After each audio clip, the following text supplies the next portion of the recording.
जब हम energy transition या तवानाई को ट्रांसफॉर्म करने की बात करते हैं तो उससे मुराद ये है कि तवानाई को ऐसे ज़राए पर मुंतकिल करना जो हमारे माहौलियात के लिए, मौसम के लिए, मौसमी तगय्युर के लिए या आबो हवा के लिए नुकसानदेह ना हो। नुकसानदेह से मुराद ये है कि अब दुनिया गुज़श्ता 50 साल में इस बात को तस्लीम कर चुकी है कि जो आबो हवा में तगय्युर आ रहा है और उसके जो मौसमी असरात मुरतब हो रहे हैं पाकिस्तान पर, उन मौसमी असरात में कहत साली है, खुश्क साली है, शदीद बारिशें हैं, आंधियाँ हैं, तूफ़ान है या बहुत ज़्यादा पैटर्न के अंदर तगय्युर है।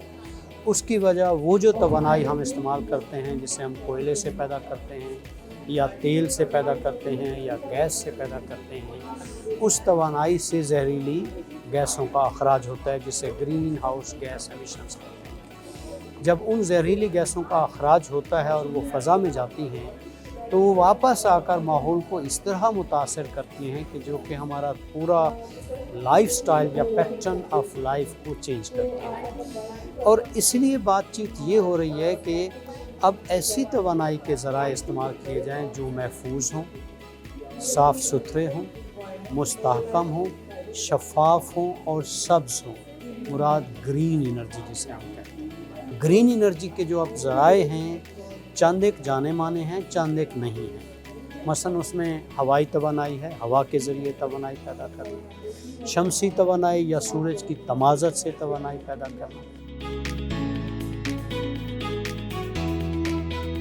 जब भी एनर्जी ट्रांजिशन की बात आती है तो ट्रांजिशन का मतलब है कि आपने एक पॉइंट से दूसरे पॉइंट पे जाना है, रास्ता क्लियर होना चाहिए, ऑब्जेक्टिव्स क्लियर होने चाहिए।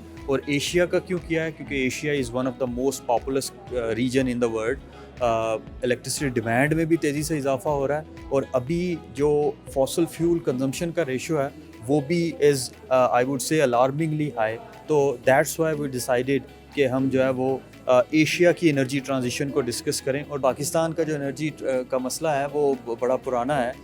कभी हम जो है वो एक्सेसिबिलिटी के क्राइसिस में जाते हैं, लोड शेडिंग बड़ी हो जाती है, उसे सॉल्व कर लिया तो हम अफोर्डेबिलिटी के क्राइसिस में आ गए हैं कि अब जो बिजली तो है लेकिन वो इतनी महंगी है कि आप जो है वो यूज़ नहीं कर सकते हैं। नेक्स्ट जो क्राइसिस आएगा वो सस्टेनेबिलिटी का क्राइसिस होगा, क्योंकि यूरोपियन यूनियन अब एमिशन फ़ी ऐड करने जा रहा है एक्सपोर्ट्स पे जो यूरोपियन यूनियन को की जा रही होंगी।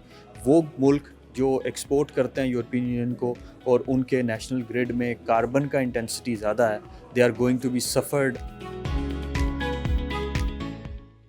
लोग इस चीज़ के बारे में डिस्कशन करना शुरू कर रहे हैं कि हमारे क्लाइमेट के इश्यूज़ हैं, हमारा जो दिन ब दिन गर्मी का जो ज़ोर है वो बढ़ता जा रहा है। और उसकी रीज़न पीछे यही है कि हमारे जो रिसोर्सेज हैं एनर्जी के वो अच्छे नहीं हैं, वो धुएँ वाले हैं, वो गर्मी वाले हैं। सो इस वजह से कोशिश यही है कि हम ऐसे सॉल्यूशंस की तरफ आएँ जिससे हमारा जो एनवायरनमेंट का मसला बना हुआ है वो कम होना शुरू हो जाए।